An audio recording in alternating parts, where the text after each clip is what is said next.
Hello everyone, welcome to Awkward Author. My name's Alyssa Grasso, and this is my weekly vlog and podcast about my sometimes awkward, always awesome author life. For those of you that are watching on YouTube and you're watching the video, you might be thinking, where is she? Change of scenery this week. So once again on Tuesday, we're having a overcast, rainy, gloomy sort of day here, and I know the lighting in my office isn't great, even when it's sunny, but when it's not sunny, it's pretty bleak in there, and when you're trying to film a video, it does come out pretty dark and grainy looking, so I decided to move everything out here to the living room where, even though it's not a sunny day, at least there's a little bit more light just because of the way the room's situated and all the windows and such. So anyway, that is where I am today, so I'm still at home, just in a different room, so slight change of venue. It's been a day for mixing things up. It's a long story, but my boyfriend's schedule is a little different this week, so as a result, my schedule is a little different this week, and so I normally, not that it really matters, but I normally, on Tuesdays, I record this, and I record it Tuesday morning, and then in the afternoon, I go out and do all my running around stuff that I have to do, and so today, this week, I switched it up, and I did all my running around stuff in the morning, and now it's the afternoon, and I am recording this. Doesn't really make a difference, but I feel a little bit like, I don't know, discombobulated, a little bit out of sorts, because I guess I'm just so used to having my routines, and so any disruption to my routine, it feels a little weird.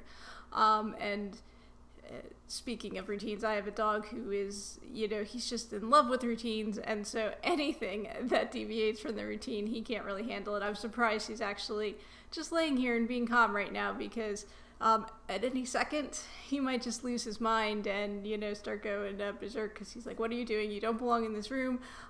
You should be out right now shopping. You should have been home this morning. What are you doing? So anyway, yeah, he gets very agitated when things aren't the way they should be in his doggy brain. I'm not nearly that bad, by the way. So I do have some, to me at least, big writing news this week. And that is that, a little bit behind deadline, but still very, very excited. I managed to finish the first draft of the second book in my trilogy that I'm working on. So, woohoo! No, I'm pretty excited about that because, to me, that's a milestone. Still, like I said, a lot of work to go on this, and I ended up changing some things, so I know I have some stuff I have to go back and change, but I am going to tackle that after I actually complete the third book in the trilogy, the first draft of the third book, which I have not yet begun. But I have begun, I've begun the outlining process. I haven't really started to write an outline. I kind of, what I like to do is just kind of sit down with pen and paper and just, sketch out my thoughts on the book, which is a very stream of consciousness sort of thing, I guess. It's really just me, like, thinking and just kind of writing down what I'm thinking, even to the point where there'll be things like, does this feel too, like I'll have questions in there, like, does this feel too forced? Does that really make sense? I like this idea, but, some just things like that. And as I'm, getting these thoughts out there, I'm also realizing, this would work better if this happened. And so, because this is a trilogy, there's stuff that I'm going to have to go back and change in the first two books I'm already seeing as I'm, figuring out how this is going to go. And this is the first time I'm writing a series, and this is one of the reasons I kind of, not the only reason, but it's one reason that I did put off working on a series of books, because, it's tough enough to write a single book and, remember all the characters, remember everything that has to happen, figure out, like, what has to happen early in the book so that it makes sense later in the book type of thing. And so, when you're doing a series, when you're doing a trilogy, it's like that times 3, basically. So it's a little bit more work, definitely more stuff to keep track of, more threads to, organize, loose ends to tie up as you get to the end. So yeah, quite a bit to think about and figure out, but like I said, very early stages, but I do enjoy the process of kind of, I have an idea for the book, I have a very vague general idea, now I just gotta, like, figure out some more details about it, how it's going to work, and how it's going to, work with the other books in the series as well. So it's an interesting and kind of fun process. I think I actually prefer when I get into the more formal outlining stage, because then I feel like I have a little bit more of a clue what's going on. Right now it's still very scattered and very vague, but I can see it coming together. I do. As for setting a goal for when I'm going to finish this book, I have not done that yet. I think I really have to complete an outline first, and hopefully, I'll have that done by the time I talk to you next week. So, maybe at that point I will be ready to kind of set a target for myself for when I'd like to complete the book by, and we'll see. We'll see once again how well I do it sticking to that schedule and meeting that goal, because as you know, I didn't quite meet the last one, but I wasn't too far off, really. I'm kind of, even though I want to be done by the end of July, it's still not even the middle of August, so I'm pretty happy with getting it done when I did. But yeah, that's really all the book news I guess I have to report. So I haven't, I did do writing this week. What am I saying? I finished up that book. I've even dabbled a little bit in writing another book, which is going to be like a standalone book that I put out at some point. And so, just here and there, as things have come to me, just jotting some stuff down for that. But I'm not officially working on that book yet. It's just getting some preliminary scenes down, I guess I will say. I had to interrupt my video there to deal with some doggy drama, so the routine is not something we can handle. We've already, we just went out for an extra little pee break, which he wanted to make a wander around the woods break. We've had this difference of opinion on that, and then we had some squeaky ball playing, so I think now I can finish making this recording for you, but there may be more interruptions. We'll see. I thought I was done, but then he decided he needed to eat. He wanted to eat the breakfast that had been sitting there all day, and then it's not something he could do on his own because he's a crazy dog. So where was I? What I actually was going to talk about was language. There's a few things that came up recently that got me started thinking about language, and I think it was something that I was working most recently on in my book that I was just thinking about, will this make sense? Because I do obviously sell books internationally as well as here. I wonder if that'll even make sense in another country. I don't even remember what it was, and honestly, I don't think it was really a big deal. But that got me started thinking about some other things. I listen to Paul Teague's podcast, which you should too. If you definitely are interested in, hearing from an author who's got, is way further along in the self-publishing business than I am, you should definitely listen to Paul. He does very similar to what I do, but he's got more to tell you and more information to share because he's been doing this for longer. He has more experience. So I have learned a lot just from listening to Paul, and I think you will too. But I do suspect a lot of you already listened to him because Paul has been very kind about, telling other people about my little podcast here. So there's a very good chance that a lot of you are here just because of Paul's recommendation. So anyway, thank you, Paul, and thank you for those of you that are listening. And also, if you aren't familiar with Paul's podcast, definitely go check that out. I'll put a link in the description below, of course.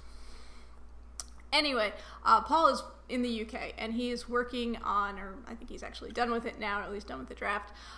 He's working on a book set in the US, and so as part of that process, he does have a reader here in the US who volunteered to read the early draft and, correct any Britishisms that are in the book or anything that, wouldn't make sense in the US. We have different laws, obviously, some, differences, geography, that sort of thing. But mainly, getting into the language, because even though we speak a common language, there are, little differences here and there in it, well, even in the US, we have regional dialects, of course, and differences. I think it was like a few years ago that like dialect map thing came out, and like if you answer like a series of questions, it could basically tell you where in the U.S. you lived or were from or whatever. And it was pretty dead on accurate, I think. Like I answered some questions and it was like, New York City, because I grew up in the suburbs of New York, and pretty much knew exactly where I was by the words I use for things. Whereas I don't know, if I'm having a glass of Coke or whatever, to me that's a soda. If you live somewhere else in the country, that's pop, or the shoes that I'm wearing right now, which are really dirty on the bottom, I just realized, I call them sneakers. But, elsewhere in this country, they would call them tennis shoes. And of course, if you're in the UK, you're going to call them trainers. But, so we do have like little things like that. And I think a lot of us know those words, so we can like figure stuff out. If you're reading a book that's set in England and it refers to the car boot, obviously they're talking about the trunk. It could be a little confusing because here in the US, of course, you get a boot put on your car if you double parked or parked in front of a fire hydrant or something like that. So it's we do have some different words. I don't know what you would call that in the UK actually, or if you even have that. Maybe you don't even have that. But just little things like that. But we kind of we know to pick that out. And I read a lot of books from, the UK. I watch a lot of, film and television that's set there. So I kind of assume, I know the language well enough. So I was pretty shocked. I guess it was like a week or so ago, that somebody posted something on Twitter, and it was like, whoa, that was mind blowing. I never knew that before, because what happens is we have words that, they are used in a similar way. Like, car boot, you wouldn't really use it in the same way or something. What's another word? I don't know. Even like trainers. A jumper. I remember when I was younger, I was reading like a Maeve Binchy book or whatever, and it kept referring to jumpers. And I'm like, God, they wear a lot of jumpers in Ireland. That's kind of weird, right? And then like the guys were wearing jumpers, and I'm like, what the heck is going on here? And so I had to actually do some research, or I don't know if I figured it out from reading or what. And I was like, oh, a jumper is a sweater. Okay, it's not like a jumper like we would wear a jumper here, which obviously, well, I guess grown women could wear jumpers, but men don't wear them, and they tend to be like a garment that's worn by little girls. So it was like a very confusing thing, but I figured it out. But it's different when you have words that are used in such a similar way that you don't even realize that you mean different things by it. And so the thing that I learned on Twitter that a lot of people learned, and their mind was blown, is that the word frown means something very different in England than it does here. Over in England, and they were confused. I guess the person who figured this out or whatever was like, oh, because in England, as I understand it, a frown apparently it refers to your eyes, like something you do with your eyes. It's like an expression, I guess that is a frown or something like that. Whereas in the U.S., as everyone knows, that's here, frown is it's like a sad face. We have the frowny face emoji. That was, this came up on Twitter, so everyone's like, well, what do you call this? They're showing the frowny face emoji, and they're like, I don't know, sulk face, or, they didn't understand why we would even call it frowny face, because the eyes are normal. So that was like, wow, that was crazy. I never knew that. Like I said, I've been reading UK books and watching UK movies for a long time, and, that's the kind of thing where you probably don't even pick it up when you're reading it, because it makes sense. You're probably, it fits with the scene or whatever that's being described, so you probably wouldn't think anything of it. I think one of the people that commented on this Twitter thread was like, yeah, it drives me crazy when I'm reading a book and somebody talks that somebody frowned with their mouth, and I'm like, well, or, and how would you even frown with your mouth? That doesn't even make any sense, kind of thing. So that was like, wow, okay. I learned something. Well, as a result of that, somebody shared something else, and this one really kind of blew my mind, because okay, you know, frown, it still kind of has the same general meaning in a sense, like the context, I guess, is sort of the same. Sorry, I'm trying to get through the rest of this video and finish the doggy drama. So the other thing, the other one, and this one to me was more shocking, is the word quite. So it's like a, you know, a qualifier kind of word, and you know, if you're using it a lot in your writing, it's probably not good, but if you are using it in your writing, you should know that it pretty much means the opposite of how we use it in the US if you use it in the UK. And so this was shocking, and I'm like, I hope I haven't like insulted anyone or anything by using it. So in the US we use the word quite. It's basically a synonym for very, right? It's like it's got a positive connotation. So you know, I don't know, I went to the farm stand and I bought a pint of blueberries and they were quite good. Which means that the blueberries were good. They were tasty, right? But apparently in the UK, it's got like a negative connotation. It's like, you know, so if I went to the farm stand, I bought a pint of blueberries and they were quite good, that actually means they were not that good. You know, they were just kind of okay. Yeah, they were not that good. Like, it's like got a negative connotation to it. That's how it's used in England, and I'm just like, whoa, like I never knew this before, and it's kind of upsetting because, like I said, I might have inadvertently insulted people without realizing it, because I'm trying to say something's, you know, very nice, and I now hear saying that it's not that nice. So yeah, pretty amazing there. So God knows what else is going to come out that, like, you know, we're going to learn that, you know, we're using words completely different, because it's one thing if somebody says, you know, mobile phone, and, you know, we say cell phone, and we can figure that out, you know, that's easy. You know, it's even like things like, okay, like we say pants over here, meaning like, well, I was gonna say pants, but that doesn't, you know, like a pair of jeans, or even like a pair of leggings. Now there's some debate about whether leggings qualify as pants, but, you know, a pair of jeans, a pair of chinos, a pair of khakis, those are all pants, right? Like, we use that general term. Well, in the UK, they don't generally use the word pants in that way. It's usually like a synonym for underwear. So it's like, you know, we're going around talking about pants, you know, he wore pants to the store. Well, you know, I hope he did. We don't think of it as underwear. I don't know of anyone here in the US that refers to underwear as pants. I mean, maybe underpants, but it wouldn't just use the word pants. So, you know, little things like that, but we can kind of figure that out. It's like when you have like a word that means pretty much the opposite here as it does in the UK. That's pretty crazy. And it's just something interesting, I guess, to keep in mind, you know, when we are writing. I mean, obviously we can't all have, you know, someone go through and, you know, pick out, you know, offensive phrases or anything that's going to mean like something completely different. Now what they do, you know, in traditional publishing is generally is they have someone who will go through and like Americanize the English. So, you know, when we read Harry Potter, you know, here, as people in the US, like, there were words that were changed from the UK edition, and in fact the first book has a different name in the UK, like, it's the Sorcerer's Stone here, right? Harry Potter and the Sorcerer's Stone. I think it's called the Philosopher's Stone in the UK. All the other books, I think, have the same title in, you know, on both sides of the pond. But yeah, you know, just little differences like that. And so, you know, what traditional publishers do, because they usually have, like, you know, a publisher in the UK and either a partner publisher here in the US or, you know, a US division, they do, you know, go through and Americanize the language. But like I said, when I read Maeve Binchy as you know, when I was younger and couldn't figure out what the deal was with all the jumpers, yeah, there, I guess, things aren't totally Americanized when we read them here, but enough so that we can get the general gist of things and, you know, realize that, hey, you know, we have different terms for different garments of clothing, but we can kind of figure it all out.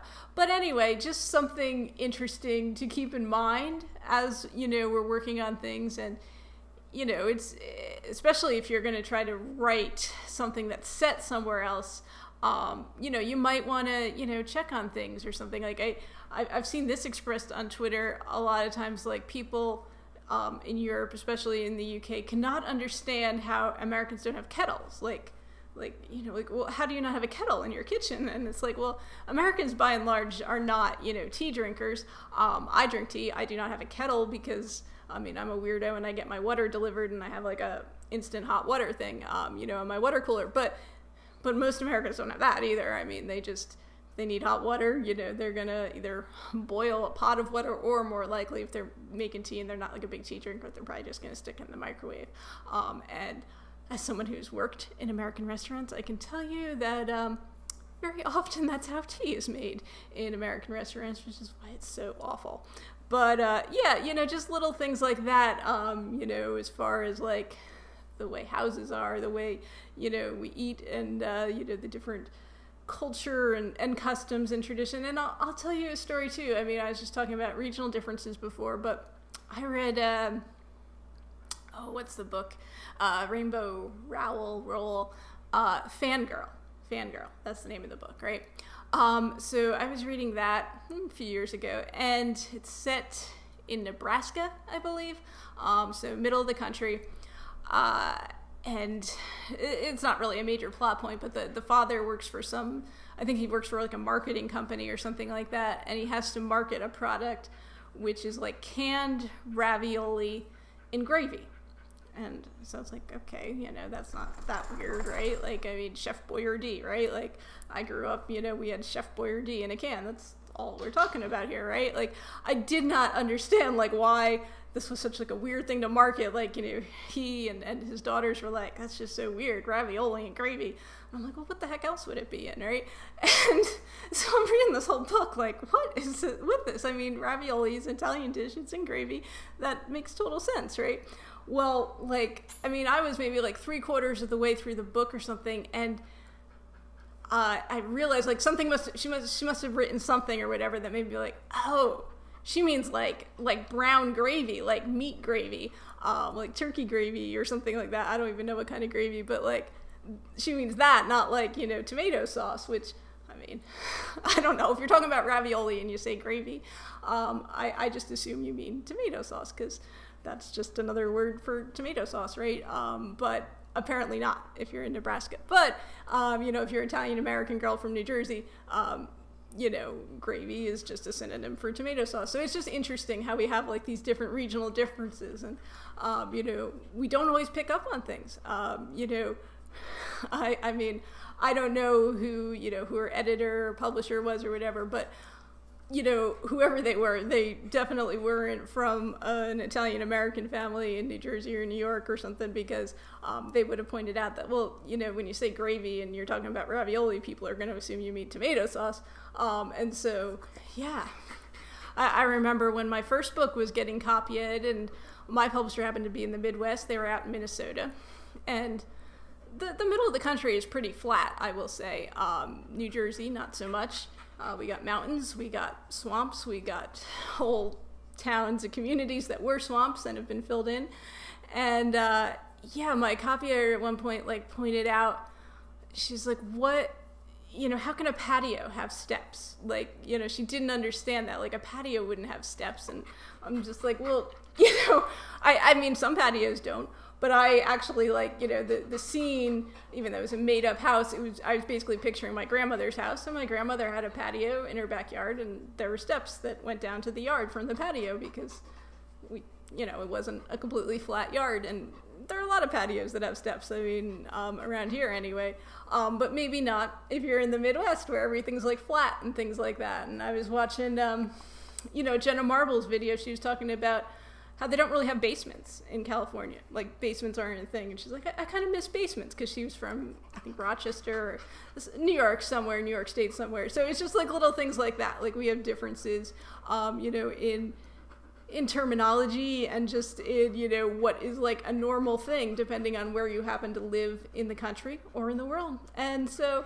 you know, the world has definitely gotten a lot smaller with the internet, and, you know, we're definitely more connected to one another, and we have the opportunity to consume content from all different countries, you know, very easily. So that's kind of cool, but also there's the chance for some misunderstandings and miscommunications too. So just something interesting I was thinking about you know, and something I guess to keep in mind as you are working on stuff, and why it's a great idea to have, like, you know, beta readers and stuff, because, you know, one person might say, well, this makes sense, and another person might say this doesn't make sense, and so it depends, you know, where they're from and how they talk and stuff like that. I mean, I'll just say, you know, I'm from New Jersey.